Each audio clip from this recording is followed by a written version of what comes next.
Hello and welcome, I'm Raziel, and so today we are talking about the Armoured Clash preview. This is a re-upload, and guys, I appreciate the likes, but because I am more about quality, please don't just leave a like to boost the algorithm. If I have messed up or something's wrong with the video, please tell me and I will correct it, okay? I mean, I appreciate it, I really do. I like the fact that you guys like my videos and, you subscribe, but please just tell me when I mess up. Anyway, back to the video. And so, Armoured Clash has had a bit of a sneaky launch preview. Now, this is kind of different from most others. We don't see any models, which is a shame. Warcradle, models, now. Anyway, but what they have shown is their starter boxes. Now, their starter boxes have taken on what Games Workshop do, and completely throwing shade at them. This has been 100 times better. If you want to do the various types of starter box, a small one, a middle one, and a big one, this is how you do it. This is really well done. And as you guys know, I'm a massive fan of Dystopian Age and their lore. I've done so many lore videos, theory videos, and how to improve factions for each. And Armoured Clash has got me excited. I'm excited for Armoured Clash because it's going to add more to the lore. I'm going to be really interested, which means more videos I can talk about, and especially if I'm going to talk about these extra factions and how they are during this game rather than Dystopian Wars or the Wild West Exodus. And I've got to say, I'm actually really excited. So I'm just going to read the first paragraph because the summation of this is actually really well done, and I don't think I should actually intervene anymore. Not this one, because we know what it is. It's a tabletop epic size. So how are players going to be able to get started with Armoured Clash? When the game launches later this year, there will be several ways to start your journey into the game, with a range of brilliant products designed to suit a variety of budgets and needs. And yes, they have done this very well, and I will explain on the way. From massive starter sets containing everything to smaller introductory sets designed to give hobbyists a taster of the game without having to commit to the larger set straight away. We will also have the rulebook, dice, and command quest cards available separately at launch. These exciting elements of the game will be explained in much more detail in a future article. Well, so basically, dice, cards, dice, rulebook. I did that backwards. However, it's run-of-the-mill stuff. Every game does this. But I've got to say, one thing I really like about the Warcradle rulebooks is they aren't going all fancy with the art, but it looks like something a general would be carrying this, or a journal, or a ledger, or anything. Something the actual person in charge would actually be carrying around. It's this level look book, and I think it looks really cool. I think this looks much better as a rulebook than one with all fancy art. Now, I'm not saying I don't like fancy art. I do like fancy art. Don't get me wrong. But when it's like this, when it's a small rulebook like this, Conquest does this as well, I really do like it. But this is run-of-the-mill stuff. I'm not going to discuss this too much. The big starter sets. Now, these are good. Now, Warcradle, sorry for the long pause, the Warcradle kind of have this unwritten rule or motto or whatever you want to call it, of you need one box to play their games. Just the one.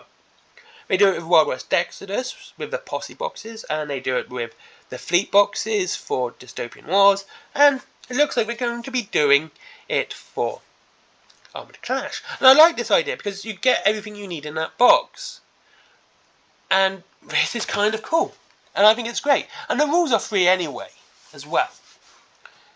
So I really like this because let's say you're saying, you know what, I'm going to spend £100 on Armoured Clash. I guess it's going to be about £100, £95 to £100. But I really like the crown because Brit. I don't really want the Empire stuff, so I'm going to get the crown. I just want the crown. So you get the big crown starter set, which is more than just the crowns half of the two-player starter set.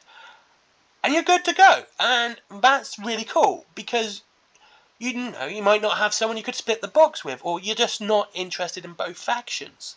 This idea where you can just buy the one box and you're done is a great idea. I really think Warcradle have done a good job of this, and they really sort of nailed home this. They want to keep how much you spend out to a minimum.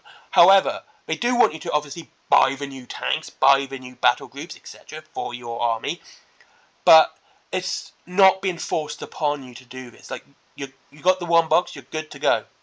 Brilliant, I love it. And like I said, I'm very much prone to going to the Crown, British, but I've got to say, if these sort of dragons are actually available in the game, I can't see why. Honestly, I cannot see how this thing will be available in the game.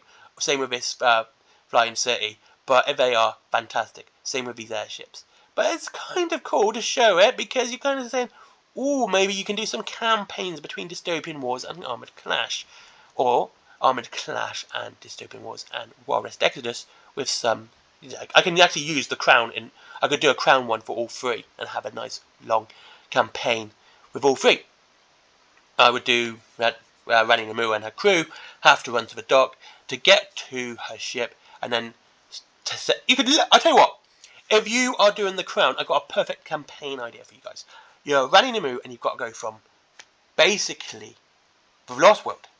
And you've got to then fight through the oceans and then through Europe.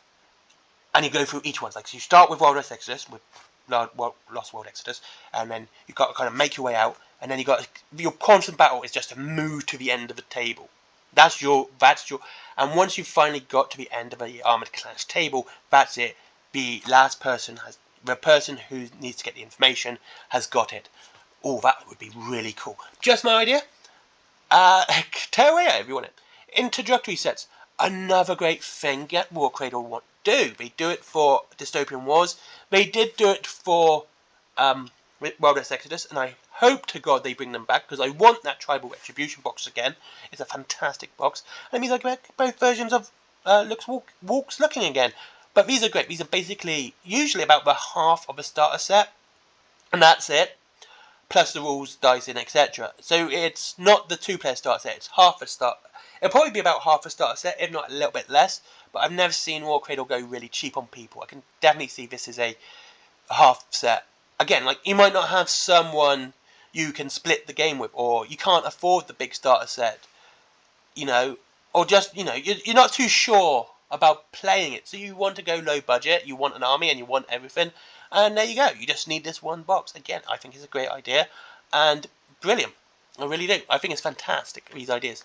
But this is what I mean by that they are doing it better than Games Workshop, because if you get one of if it doesn't, with this Games Workshop starter sets, you're always stuck with which other army is in the starter sets. You type Tyranids and Space Marines, and it's usually only Space Marines in every one. Where with this, you can say, like, I want the rulebook, I want the dice, I want everything, but I don't want to buy the 2-player starter set. I don't want the big starter set. You know, I just want to give it a go and see what it's like. So, you know, there you go. You just tear away at that. Or, you see, these options where you only choose one faction is usually better than having with the smaller and bigger ones, because that's where you want to put your money in, and you want that first, rather than always having the two armies. And I think it's great. I really do. And there you go with the 2-player starter set, which is the Battle for Singapore, which is actually kind of mentioned in the lore. It's like a real trade dispute between the Crown and the Empire, and the Empire is not happy with how the Crown is infringing on them. I might be wrong, and it's probably the Commonwealth doing it, but I think it's actually the Crown. But this is an interesting part of the lore. I really want to see how this goes. And talking about the lore, you have so much cool stuff in there, and I've got to say, like, the lore has, like, the All War going to be mentioned quite a bit, and I think that's kind of cool, and that's it. I'm excited. I'm probably going to get this box, to be honest with you, because, well, I do want to collect the Crown more than anything else. Sorry, still got the flu, I do apologise. I would probably get this because I kind of want to paint some Empire stuff as well. I'm quite a big fan of the Empire. I have an Empire posse for the Warcradle Exodus, and I have a Crown posse for Warcradle Exodus. And I'm going to get the new Nautilus stuff for Dystopian Wars.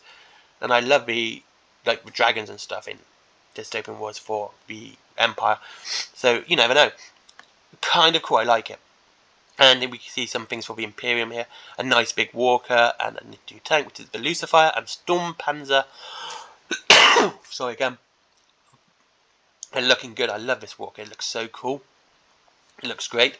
Anyway, thank you very much for watching. I hope you enjoyed this video. If you wish to save money on your wargaming, up to 20% off and free delivery after £20.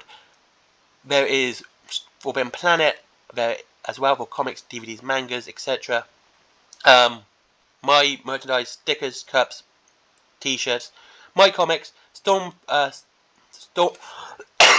sorry about this, Stormforge, give that guy a click, and Patreon because business. Bye bye.